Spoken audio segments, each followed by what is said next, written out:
What's up, guys? Welcome back to another episode of B is for Build. Kyle and I are starting this one off on an adventure that we're probably not going to tell you enough about, and we're going to get some new tires on the old FJ, and then we're going to go play with Lamborghini stuff. That's what's in store. Stay tuned.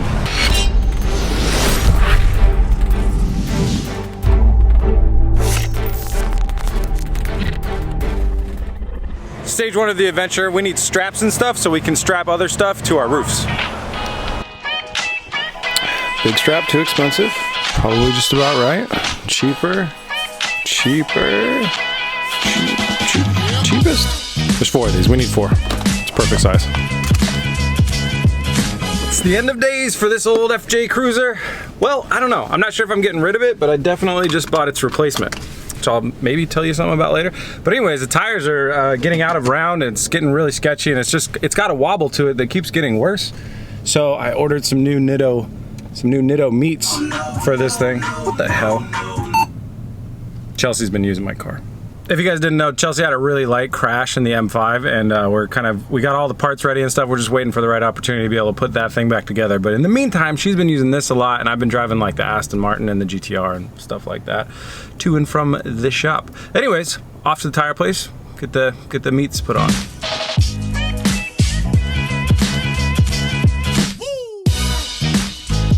You guys had my car on a bit of a sketchy lift because it's so tall up, you know, and he gets the tires out of the back door, shuts the back door, and the car starts sliding off of the lift. I was just like, should we use jacks and jack stands? And they're like, yeah, we're gonna take it off here and pull it onto the flat. So they're taking care of that. They're professionals. It'll be fine. Kyle and I are gonna go look for a beer while we wait, but this might not be the right neighborhood for a beer. It's kind of more the right neighborhood for some other things, if you know what I mean. What time is it, Kyle? 1:15. Oh no!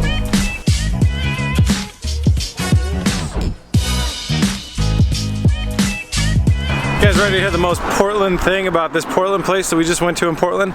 That's the nation's first non-profit bar. So you buy your beer, and then you choose your charity, and all the proceeds, all the extra money that they make, goes to the charity. B is for Build operates exactly like that, except for all the proceeds goes directly into Lamborghinis. So it's a little bit different, but kind of the same idea. Back in the FJ, I'm very happy with our tire upgrade. They told me that the amount of all 4 weights that these tires had to have to balance them was less than 1 of the other tires that they needed. So these tires are inherently much more balanced from the factory, and they feel great. We had a massive wobble in the steering wheel. I knew it was caused by the tires, and I thought rather than putting a Band-Aid on it and trying to just do, do weights and then different weights, I was like, you know what, I'm just gonna buy some Nittos. So not a sponsored thing, I just bought them, but I'm super stoked on them. So we're on our way now to the customs office and a shipping office. So the way that this works is we're just not even going to focus on it, but got to pick up paperwork, go to customs, clear it with customs, take our paperwork back to the shipping place, get our boxes, and then we're going to figure out how to bring them home. That's going to be the B is for Build part. Just got through customs, barely snuck through, but we got stamped. They didn't believe that the value of the car parts was the right value, so they almost didn't let me have them, which is kind of weird, but now we gotta just hand these in and strap some parts to the roof.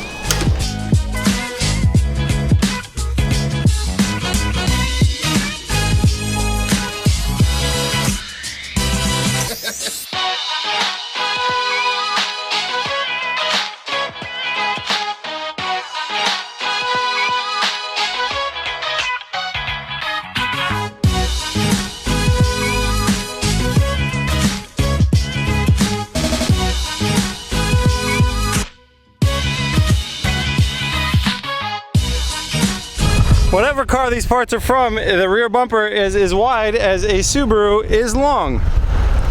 Something to think about. Back to the shop. All right, we're back in the shop, and luckily today our diagnostic tool came in for the car, and I think that could unlock some pretty good possibilities for progress. So what I would like to do today is get the pieces test fit on, plugged in, everything fit on here that we can to see how everything's going, see if we're missing anything, which I know we're missing something that kind of is important.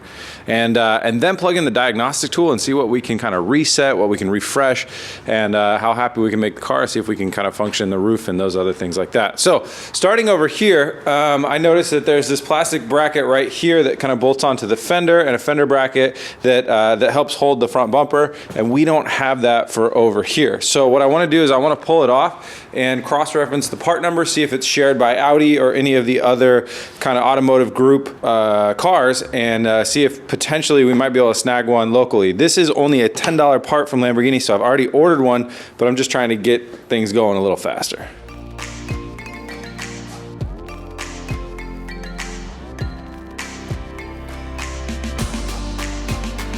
All right, so here's the bracket. I pulled it off, looked up the part number, cross-referenced it everywhere I could online, and these are only made for Lamborghini Huracans. So we're kind of out of luck. It's going to be a bit of a delay to get a new one of these. It might be one of the things that holds up the build the most. So in the time being, we're going to have to use some zip tie magic to get the bumper held onto the fender on the other side. And we're going to go ahead and replace this. So I'm going to throw this back in the car, and then we're going to actually mount that fender over there first.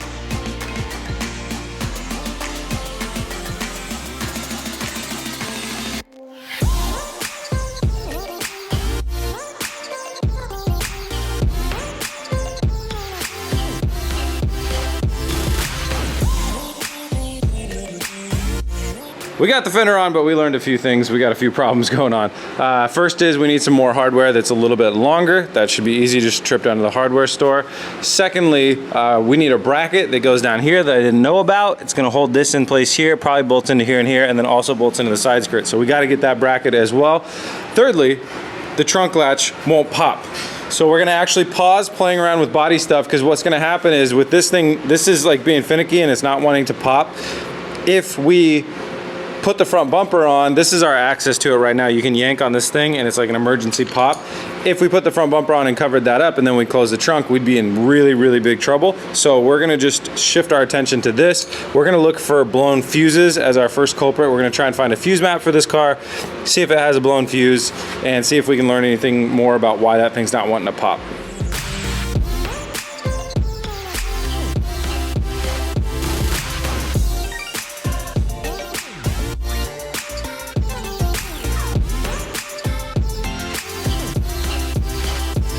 Okay, so we've discovered a lot of stuff over the last hour or so, but it's kind of like looped us all the way back around. Your best tool for diagnosing something like this, an electronic like pop switch, is gonna be your voltmeter, because then you could tell if the car is trying to send power to places, if it's working, if it's not working, etc. So we hunted down the servo that pulls on the cabling, right? You can see right through here. This cable runs around, runs through here to the pop. So we hunted down the servo, the cable going to it. We put our voltmeter on there, hit the button a few times to see if it did anything, and we're getting no voltage coming through this.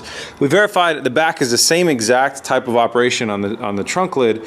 We verified that when we test the same type of test on the trunk lid, we do see like a 12-volt surge come through there. So we know now that we can verify now that we're not getting power sent to this plug. I believe if we were to get a jolt of power, it would operate the servo properly and go through. Now, normally the reason that you don't get power is either the car's pissed off at you and thinks that something's weird so it doesn't want to do it, or a fuse.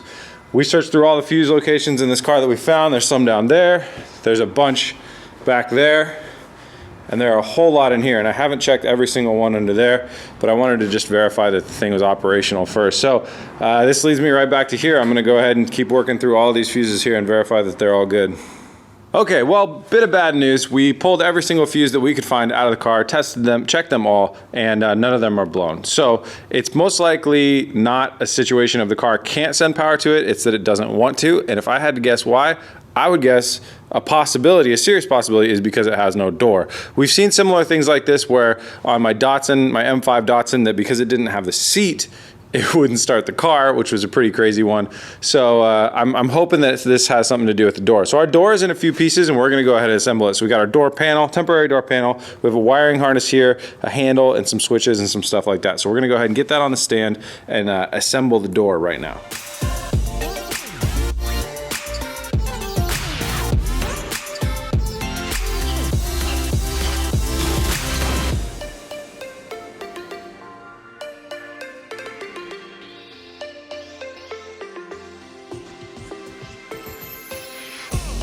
All right, we got the door all assembled. It's all looking pretty good. It all bolted up very nicely. We got the wiring harness ran very nicely. This is all temporary because it's not the right color. We're still looking for the right green. If anybody knows where it is, we're looking for the leather, not the suede. Green leather, or black leather, green stitching. That'd be weird if it was all green leather. Anyways, so now that that's all wired up, I'm really excited to get this into the car and see what it does. So we're gonna go ahead and hang the door, you know, as correctly as we possibly can pretty quickly here and get this thing plugged in.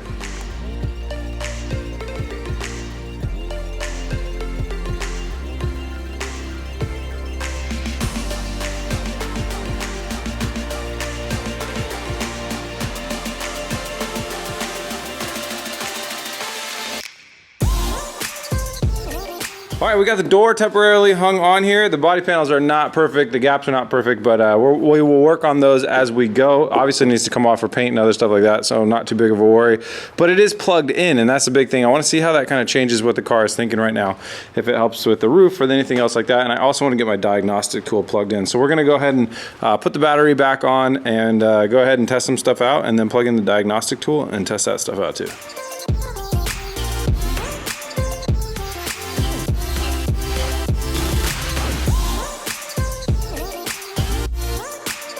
It's the next day, and I can say that we've successfully figured one thing out. So I had a theory that this car might be so crazy that the trunk, the hood, the frunk popping mechanism might have something to do with the voltage of the batteries. Kyle, go ahead and hit the button. It should pop for us now. There we go. So all we did to change this was we charged up the battery overnight. Really, really bizarre that you would have a situation in a car where the battery is located in here, and then if the battery gets low, this no longer wants to open. This is what I think. The trunk will open, but the hood won't. Now, this is why I think that they pulled the fender liner from right here, and then the front bumper to get access. The body shop did that, and then all this inner stuff right here was to get access through here to the emergency switch right here. So if our battery goes low and this thing is closed, our only thing that we can do is pull the fender liner, from there pull the front bumper, from there grab that and go after that. Really, really annoying process that we'd have to go through. So if I put this car into storage, I'm gonna remember to leave the hood popped. So one thing down. Now I'm gonna continue working with this diagnostic computer, see if I can reset the, nothing's been working out very well so far with this guy right here, but I'm gonna try and give it a full reset and we'll see what we can do. Definitely worth noting too that it is possible that the convertible top would be very unhappy with working at a low voltage because it doesn't want to get you halfway and then run out of power. Oh, also I found out that these things cost $1,000 on the internet to buy a replacement. If anybody has any of these little pop-uppers from a part out Huracan, hit me up.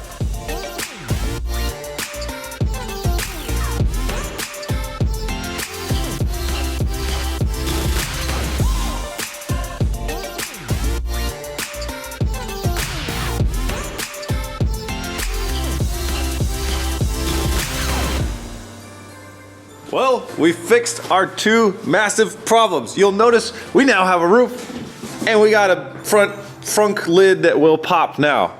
We're set. I want to give a huge shout out to Ross Tech. They provided me with this diagnostic tool. And it was a little bit tough to learn. The user interface is a little bit, you know, the learning curve is a little bit steep right off the bat, but once I got into it, once I learned it and talked with the guys over there, I learned how to operate the different control modules in here to give it a nice firm reset. And I actually not only had to reset some of the things in there, but then actuate a few things so they kind of learned their positioning a little bit better. And then I was actually just randomly tried hitting the button again and boom, the roof went right up. So the roof functions. It latches cleanly, which means that our alignment is set, which is a really important thing because we remember, we removed this whole thing from the car. So we put it right back in to the point where it's all aligned and it went right down. So that is a really, really awesome thing. All right guys, well that is a huge milestone. I got some bad news though. That plastic bracket that we need from the fender, to get one from Italy, we're looking at probably at least 2 weeks. So right now, I'm just gonna grab that bracket, I'm gonna run down to Audi and I'm just gonna hand it to them and be like, do you have anything similar to this? And they're probably gonna say no, but I'm gonna try and DIY something so we can at least get the car together in the meantime when we wait. But I have ordered all the official OEM parts for all the replacement stuff that we need to do, as far as the ones that I know that we're missing. So, huge milestone. The front trunk thing, not a problem anymore. Convertible top, not a problem anymore. Now we just gotta button this thing up. I think we should take it for a drive in the next episode. I think it'll be fun. Hopefully we can catch a break in the weather. Oh, we don't even need to because we have a roof now. That's it, guys. Thank you guys so much for watching. Please remember to subscribe. If you like this channel, subscribe. We have some awesome stuff coming up in the future and you don't want to miss it. Other than that, just stay tuned for the next one.